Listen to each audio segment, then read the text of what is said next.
আমার গণিত চতুর্থ শ্রেণী, আগের পড়া মনে করি, ইট সাজানো দেখি ও নিজে সাজাই, আমাদের বাড়ির চারপাশে পাঁচিল দেওয়া হবে আজ, সকলে কিছু ইট এনে সাজিয়ে রাখা হয়েছে, আমি ইট সাজানো দেখি ও মোট ইটের সংখ্যা গুনি।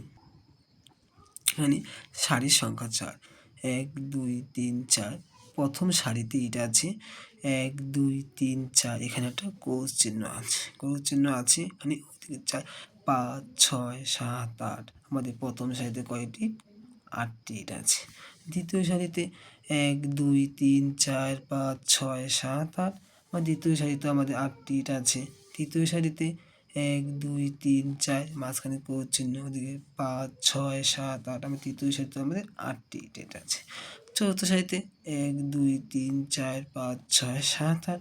আমাদের চতুর্থ সারি বা 4 নম্বর সারিতে আমাদের 8টি ইট আছে।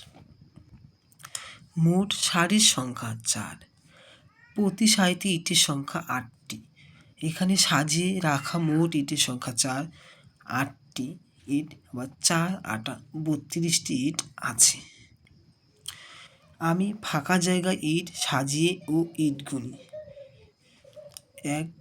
প্রথম সারিতে এখানে ইট আছে 1 2 3 4 5 6 7 8 9 10 11 12, এখানে 12টি ইট আছে। দ্বিতীয় সারিতে 1 2 3 4 5 6 7 8 9 10 11 12, দ্বিতীয় সারিতে 12টি ইট আছে।